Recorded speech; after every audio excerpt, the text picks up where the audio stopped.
سلام كمي تصنحو كبرات تخطتلت نلام سولس 17 لكاتيت 2026 زتدالو حدش زيناتات حيزالكم قريب اللهو مكتتالكم يعدم فلما كندبتاتو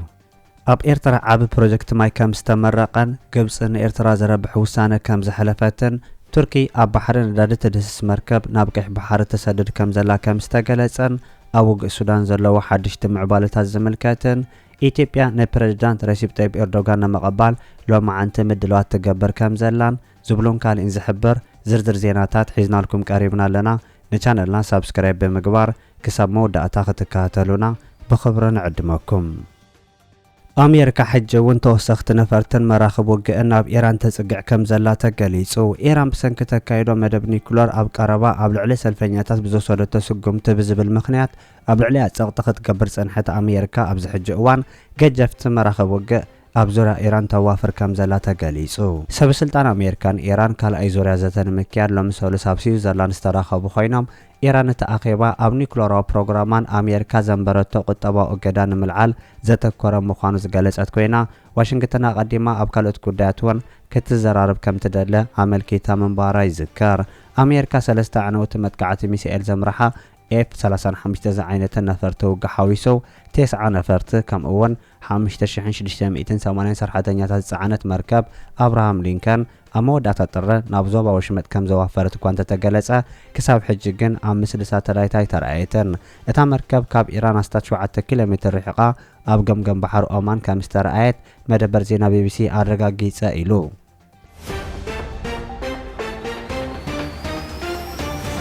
وجه السودان معرف حجون دبلوماسية وصعرتات كم زقصلة تقاليصو أمانغو سراي السودان ناي الرئيس حيل تزكيت زلو كوينات حد السودان موجود بغزبة تقسم قراصن كلتي أموغانات نابناي ما أدزاتا كأتو وسان مخانو كوميشنر بوليتيكا وقدا سلام ጸጥታን ሕብረት አፍሪካ ባንኮሎ ኦዴ መግለጽ ተሐቢሩ እታ ኣብ አዲስ አበባ ዝርከብ በዓል መዘ ንጋዜጠኛታት ኣብ ዝሃቦ መግለጺ ንናይ ሕብረት ሃገራት ኢጋድ ሊግ ዓረብን ሕብረት ኤውሮጳን ዝሓቆፈ ሽማግለ ክቀውም ሓሳብ መቅራቡን ንናይ ሱዳን ኩናት መዕለቦ ምግባር ሓደ ዓብ ቁም ነገር ምዃኑ እውን ገሊጹሎ ኩናት ሱዳን ኣብ ሚያዝያ 2023 ኣብ መንጎ ሰራዊት ሱዳን ሓይልታት ርኤሴፍን ምስተልዓለ ነዊሕ ከይጸንሐ ናይ ሰላም እማም ዘቕረበ ናይ ሕብረት ኤውሮጳ ዲፕሎማሲያዊ ጻዕርታት ብናይ ሱዳን ተራጸምቲ ሓይልታት ከም ዝተነጸገውን ይግለጽ ቋምን ቅድመ ኩነትን ዘይብሉን ተኽስዶ ምባል ወሳነ ምዃኑ ዝሕብረት ኮሚሽነር ከምኡውን እቲ ግጭት ናብ ጎረቤት ሃገራት ከይልሕም ከቢድ ጥንቃቐ ክግበር ከም ዝግባእ እውን ወሲኹ አጠንቂቁሎ መጻእ ሱዳን ንምውሳን ኣመንጎ ሲቪልያን ተዋስእቲ ኩሉ መደብ ፖለቲካዊ ዘተ ከም ዘድልውን ዝሕብር ኮሚሽነር ባንኮሎ ኦዴ ኣብዚ ግዜ ካብ ናይ ሱዳን ጉዳይ ዝበኣሰ ጉዳይ ከም ዘየለ የንጽር ኮሚሽነር ኦዴ ብዛዕባ ከቢድ ቅልውላው ዝምልከት ሃገራዊ ሽፋን መራኸብቲ ብዙሓን ዘይምህላው ከም ዘሕዘኖ ብምግላጽ ሕብረት ኤውሮጳ ነባር ሰላም ዝተረጋገጸን ዝመጽእ ኩነታት እውን ተዳልዩ ክጸንሕ ይሰርሕ ከም ዘሎ ገሊጹ ኣፍሪካ ብሓፈሻ ጉዳያታ ንምፍታሕ ስጉምታት ክትወስድ ከም ዝግባእ ብተወሳኺ ዝሓበረት ኮሚሽነር ባይቶ ጸጥታ ክጽገን ናይ ኣፍሪካ ጽልዋ ዝሓዘ ክኸውኑን ዝሕብር ክኸውኑን ከሎ ب54 ሃገራት ትውከል ኣህጉር ኣብ ባይቶ ጸጥታ ዝኾነ ጽልዋ ዘይብላ ክትከውን ፍጹም ዝጽዋር ከም ዘይኮነ እውን ገሊጹ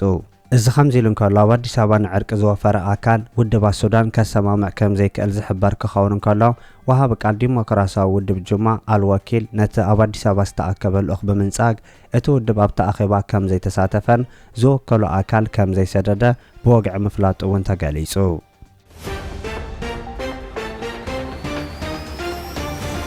ግብጽን ኤርትራ ዘረብሕ ውሳነ ከም ዝሕለፈት ተገሊጹ ምስ ባሕሪ ዘይተደዋብ ዝኾነ ሃገር ኣብ ቅሕ ባሕሪ ዝኾነ ስልጣን ክህልዋ ከም ዘይግባእ ግብጽ ከም ዝሓበረት ተገሊጹ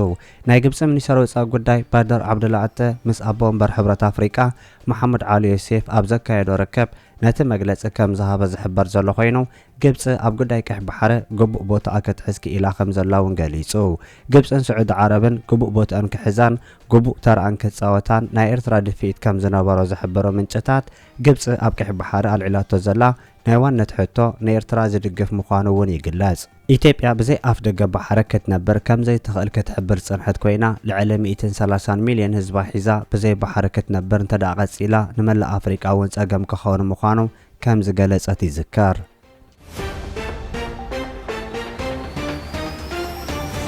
ኣብ ኤርትራ ዓብ ፕሮጀክት ማይ ከም ዝተመረቐ ተገሊጹ። ኣብ ኤርትራ ዞባ ጋሽባርካ ዓብ ፕሮጀክት ማይ ከም ዝተመረቐ ተገሊጹ። ኣብ ዞባ መንሱራ ምምሕዳር ከባቢ ገርገር ብኣስታት 3 ሚልዮን ናቕፋ ዝተሃነጸ ፕሮጀክት ስተ ማይ ድሕረ ምትካሉ እቲ ፕሮጀክት ምስ ህዝብን መንግስትን ብምትሕባር ተፈጺሙ ከም ዝተመረቐ ተገሊጹ።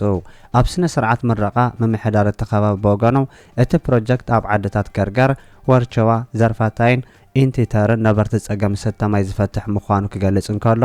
ኣብቲ ከባቢ ጸንሐ ጸገም ማይ ክፍታሕ ዓብ ተኽእሎ ከም ዘሎ እውን ገሊጹ። ኣብቲ ዞባ ዝተረፈ ዓድታት ጸገም ሰተ ማይ ንምፍታሕ ቀጻሊ ስራሕ ይስራሕ ከም ዘሎ እውን ካብቲ ከባቢ ዝመጽ ሓበሬታ ገሊጹ።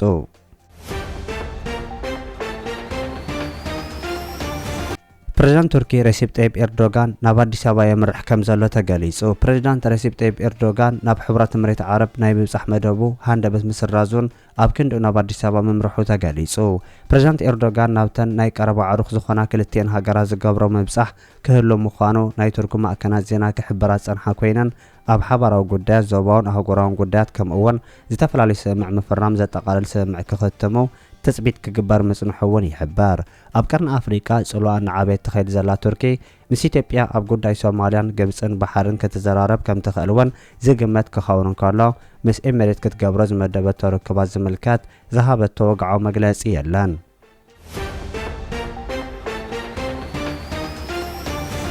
ቱርኪ ኣብ ባሕሪ ነዳዲ ትድህስ መርከብ ናብ ቀይሕ ባሕሪ ክሰድድ ምዃና ተገሊጹ። ኣብ ባሕሪ ነዳዲ ትድህስ መርከብ ናብ ሶማልያ ትልእኽ ከም ዘላ ቱርኪ ሓቢራ።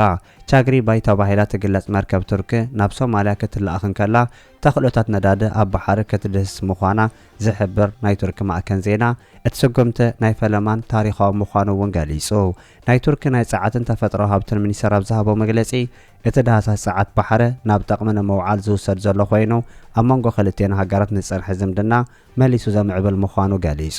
እታ መርከብ ዓሚቕ ናይ ምኹዓት ዓቕሚ ዘለዋ ኮይና ናይ ነዳዲ ምላይ ስርሒት ንምክያድ ኣብ ደቡባዊ ዞባ ቱርኪ መርሲን ናብ ሶማልያ ምብጋሳ ሓደ ላዕለዋይ በዓል ስልጣን ገሊጹ ናይታ ሃገር ሚድያታት እውን ሓቢሮም። ሚኒስተር ጸዓት ናይታ ሃገር ኤልፓርስን ባይራክታር ሰብ ስልጣን ቱርኪ ናብ ዝተሳተፍዎ ስነ ስርዓት ናብቲ ብዓይነቱ ናይ ፈለማ ምዃኑ ዝተጠቐሰ ስርሒት ዝተበገሰት እታ መርከብ ብተወሳኺ እውን ካብ ማያት ቱርኪ ወጻእ ዝተዋፈረት ፈላመይቲ መርከብ ክዒታ ምዃና እቲ ሚኒስተር ገሊጹ።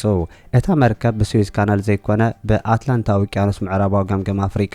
ድሕሪኡ እውን ናብ ወደብ መቃዲሾ ክትሓልፍ ምዃናን ን45 መዓልታት ክጸንሕ ትጽቢት ዝግበረሉ ጉዕዞ ምዃኑ እውን ተሓቢሩ ኣሎ።